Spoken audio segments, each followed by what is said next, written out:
Rhaenyra's vengeance is one of the most expected things in the second season of the House of the Dragon. However, this revenge will make many of those who support her side feel contempt for this queen, since in the war both sides will show a degree of cruelty never seen in Westeros. But what is the plan of Rhaenyra's side to avenge the death of Lucerys? In past videos we have talked about what happens after the end of the House of the Dragon. And in this video, we will be making a summary of the chronology after the end of the House of the Dragon. So if you want to know what happens next, stay tuned to this video.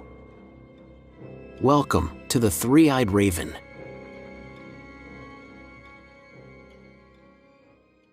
In the last episode of House of the Dragon, we got to see how Rhaenyra finally learned the news of her father's passing, King Viserys. But by the time Rhaenyra finds out about this, several days have already passed, and the Green side has sent messengers all over Westeros, looking for allies to their new king. Because this story is adapted from the books, we can learn exactly what brought Aemon to Storm's End. In the Book of the Rise of the Dragon, it is mentioned that the Hightowers sent messages all over Westeros, while Viserys Targaryen's body was decomposing in his room. The Green Council had to know who their allies could be. The biggest problem they had was Borros Baratheon. His family had supported Rhaenys, the queen that never was, during the succession problem. This means that possibly the Lord of Storm's End will support Rhaenyra, as he would continue the tradition of his family. Therefore, the Hightowers decide to send Aemon, who would have the task of convincing Borros Baratheon to change his alliances and support King Aegon. Aemon was 19 years old when he was sent to Storm's End, and the plan the Greens had was to offer him in marriage to one of Borros Baratheon's daughters. This was Otto Hightower's plan. In the book, Otto says the following to Aemon, and I quote, "Your purpose is to win the hand of one of Lord Baratheon's daughters. Any one of the four will do. Court her and marry her, and then Lord Borros will deliver the Stormlands to your brother. If you fail, I will not fail," Prince Aemon boasted. This offer, no doubt, would be something few lords would pass up. Aemon is a Targaryen prince, and he has the largest dragon in existence at the time. Possibly Borros Baratheon was looking at his options, for accepting a new son-in-law, perhaps will bring a better offer, or perhaps he did not want to lose his life at the hands of the old dragon Vhagar, for the offer may have come along with a threat. Now, we saw what happened next in the last episode. Lucerys meets Aemon, Borros Baratheon rejects the young prince's proposal, and then loses his life at the hands of Vhagar. However, there was something that was not shown in the series, but is mentioned in the books. Many people have said that they tried to clean Aemon's image by showing that he only wanted to scare Lucerys, but in the book it is mentioned that the reason why Aemon pursues Lucerys is because one of Borros Baratheon's daughters starts to mock him after Lucerys leaves the room. The book Fire and Blood tells us the following: it might have ended the thing at that moment, after Lucerys had left the room, had it not been for young Maris. The second daughter of Lord Borros, less graceful than her sisters, had been angry with Aemon for preferring them. "Did he take one of your eyes, or one of your balls?" Maris asked the prince in a honeyed tone. "I'm glad you chose my sister. I want a husband with his parts intact."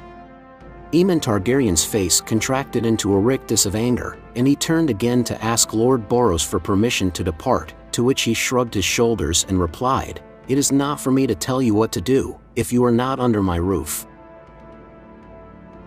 His knights turned away as Prince Aemon ran for the gates. According to the book Fire and Blood, it was thanks to one of the daughters of the Lord of Storm's End that Aemon got upset and went after Lucerys. Now, we'll get into spoilers for the next season of the House of the Dragon. Aemon thought that upon returning to King's Landing, he would be greeted as a hero. But the book tells us the following. Queen Alicent blanched at the news and screamed. May the Mother have mercy on us all! Sir Otto, too, was not pleased. How could you be so blind having lost only one eye? Alicent is incredibly upset about what happened to Lucerys. She possibly remembers all her good times with Rhaenyra, and knows what happened is an act of war. There is no turning back from what happened, Alicent claims to Aemon, but it's too late. Interestingly, after Alicent learns what happened to Lucerys, the first thing she does is to cry out to one of her gods, and scold her son. This Alicent is very similar to the one we see in the series. The fact that Otto does not agree with what happened either, shows that Otto wanted to reach a more diplomatic solution. He knows that since Lucerys lost his life, the risk of a full-scale war has increased and now everyone is at risk. Rhaenyra's side has many more dragons than the green side. On the other hand, it was not all scolding for Prince Aemon. King Aegon welcomed his brother with a banquet, and announced that it had been a great start to his reign. I imagine at that moment, Otto and Alicent felt the same as Cersei and Tywin Lannister, the moment Joffrey Baratheon became king. You can't control a dog when you've taken his leash off and put a crown on his head. In the final episode, we saw how Daemon approached Rhaenyra to give her the news of her son. We see that when she turns around, there is war in her eyes. The innocent delight of the kingdom has become a vengeful queen. But what happened next? According to the book Fire and Blood, after Rhaenyra heard the news, she collapsed to the ground. She could not bear the pain of losing one of her children. Her son Jace was still traveling to different places in the north to make alliances for his mother. Upon hearing of what happened, one of Luke's brothers, young Joffrey, was the first to raise his voice and make an oath. Joffrey says he would take revenge against Aemon and the Lord of Storm's End, Boros Baratheon. Of course, he is just a child. Joffrey races to get on his dragon and fly to Storm's End, but Rhaenys, along with Corlys Velaryon, manage to stop him. This is where the story of the book and the series change a bit. In the book, Daemon was in Harrenhal, but in the series, Daemon is next to Rhaenyra at the moment he gives her the news. So, what we understand is that the words that Daemon sent to Rhaenyra in a raven, he will say during the meeting of the Black Council. While the Black Council is analyzing what the attack will be in response to the loss of Lucerys, Daemon says the following words. An eye for an eye, a son for a son. Lucerys will be avenged. It is here at this point, when Daemon begins to create a plan to destroy the Greens, starting with what they want the most. Daemon, for a time, was the sergeant of the Gold Cloaks. During that time, he spent his time drinking wine and going from brothel to brothel in King's Landing. Daemon knew every corner, and many people respected him. This meant that even though Aegon had become king, he was surrounded by Daemon's friends. Daemon then contacts one of his faithful companions, Lady Mysaria. Or as others called her, the White Worm. The revenge has to be one that impacts the heart of the new king. So a plan was devised. Lady Mysaria, although in recent decades had increased her power and influence in the kingdom, the Hightowers moved in and attacked her home. We can even see a scene in episode number 9, where her home is seen in flames. But Daemon's friends survived this attack. This gave her more encouragement to help Daemon. Daemon even had friends in the Green Court itself. Unbeknownst to them, the Hightowers were surrounded by allies of the Rogue Prince everywhere. Lady Misery, as she would be called from then on, hired 2 men from the Flea Bed. The first was a former knight of the City Guard.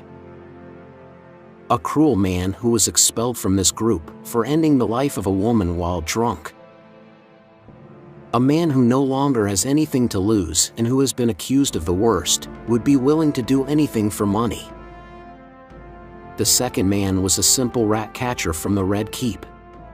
They are not remembered by their names, but by their nicknames, Blood and Cheese. The rat hunter, Cheese, knew perfectly well all the streets near the fortress, and every corner of the fortress itself, as he went through all the tunnels to hunt these rodents. This meant that Cheese knew how to evade all the guards and people in the fortress. He knew how to get to the most hidden places in the Red Keep. These secret tunnels were built by King Maegor the Cruel so that he could escape from his enemies. They are the same tunnels used by Tyrion Lannister after he took his father's life. It was not difficult for Blood and Cheese to enter the Red Keep during the night. Some think that they wanted to end the life of the king, but after what happened, it is known that the objective was someone else. Cheese and Blood entered Queen Alicent's room. The queen had moved into this room after the loss of King Viserys. Cheese took the queen, bound her hands and covered her mouth. They proceeded to eliminate one of the maidens accompanying the queen, and sat down to wait. Everything was planned, and everything was going according to plan. Cheese and Blood knew that Helaena was about to arrive with her children. Several minutes pass, and Helena's voice is heard calling for her mother Alicent, not knowing who was in the room. What happens next is one of the cruelest moments in the history of Game of Thrones. A moment that will undoubtedly change the opinion of many about Rhaenyra's side, and what they are willing to do for revenge. If the first season of the House of the Dragon has made one thing clear, it's that coincidences and accidents can lead thousands of people into battle. But what could happen with Aemon, more than an accident, is an indirect damage that he would suffer after losing the most important thing. But what do I mean?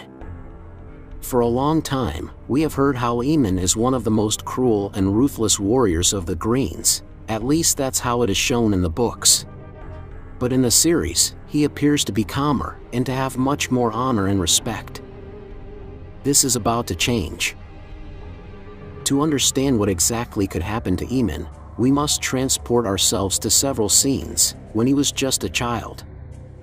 His siblings, Aegon and Helaena, were engaged and married. But Aegon never respected Helaena.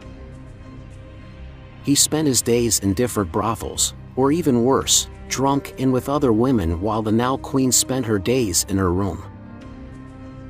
But we saw several scenes in which Aemon and Helaena exchanged glances, as well as some moments in which Aemon defends her, such as the moment when Rhaenys threatens them with the dragon. After several clues, many have theorized that Helena's children are really Aemon's children.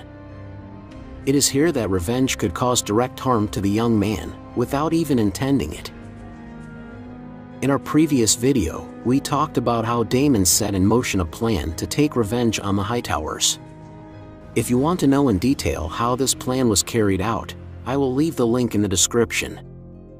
Daemon, after learning of the loss of Viserys, contacts an old ally, Lady Mysaria, as she would be known from that unfortunate moment on. This woman hired two people who had nothing to lose to enter the Red Keep with a cruel objective: an eye for an eye, a son for a son. They went into Queen Alicent's room, took the life of one of her maids, and sat down to wait for their target. Queen Helaena entered the room accompanied by her children, while calling her mother Alicent.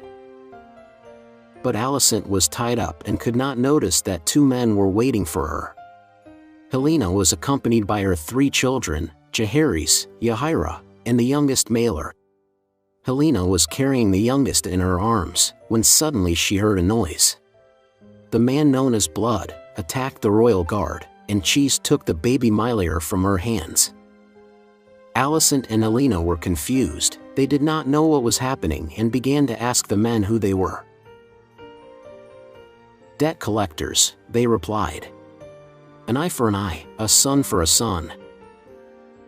The men told Helaena that she would have to give the life of one of her two sons as payment for the life of Lucerys. Obviously, Helaena begged them to take her life, but the two men were not interested in touching the queen. They only wanted to settle the score. Next, both Cheese and Blood threatened Alicent and Helaena. If she did not choose one of her sons, they would finish them all. Between tears and pleas for sympathy, Helena mentioned Mylaire's name. After all, he was a young boy, and would not be the heir to the throne. The importance of the eldest son is something we have learned throughout this story. Hearing this, Cheese approaches Mylaire, and says, "Your mother wants us to finish you. Did you hear what I said?"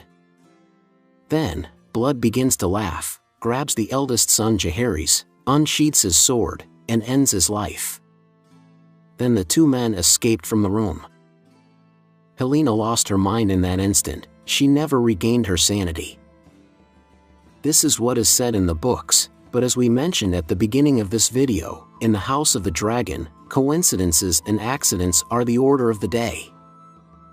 If Helena's children are really Aemon's children, what will happen when the young prince finds out what has happened to one of his children, and that the woman he loves has lost her sanity forever?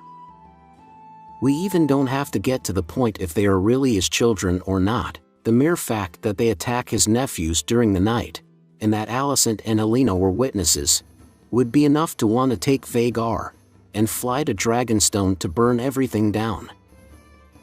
Just as the end of Lucerys was a before and after for the Dance of the Dragons, Blood and Cheese are a before and after for the House of the Hightowers. This is the first strike from Rhaenyra's side. A strike ordered by Daemon, which proves that the rogue prince is not only dangerous with his sword, but his allies could even do more damage than the same Dark Sister's blade, Daemon's sword. As the days passed, Blood was arrested while trying to escape from the King's Landing, with a memory of what he had done that day. After several days of interrogation, he confessed that he was hired by Lady Mysaria, for misery has come to the House of the Hightowers, and that he intended to escape to Harrenhal to collect the reward from Prince Daemon. It was then that the search for Cheese and Lady Mysaria was ordered, so that they would pay for these cruel acts. What happens next only resembles the conquest of Aegon and his arrival in Westeros. But this is a story for another video. In retrospect, the Dance of the Dragons is full of sad coincidences, and events that led to many innocent people losing their lives. With that said, it may be that Aemon, by finishing off Luke, unwittingly and unknowingly brought the end of his eldest son, or nephew. Every action has its consequences, and in the Game of Thrones, you either win or lose your life. These scenes of cheese and blood, I suppose, will occur in the first episode of the second season of the House of the Dragon. A season that will be a direct battle between the two sides. Large-scale military confrontations, as well as betrayals and more personal attacks. Now the green side knows that Rhaenyra's side is willing to do anything, so they will do everything possible to stop them. Of course, one question remains on the table. Did Rhaenyra know the Rogue Prince's intentions? Did she approve the order to end the life of Helena's son? And how far is a person willing to go for revenge? And for more videos with theories, news, and stories from the Game of Thrones universe and the House of the Dragon, don't forget to subscribe to this channel. You're on The Three-Eyed Raven.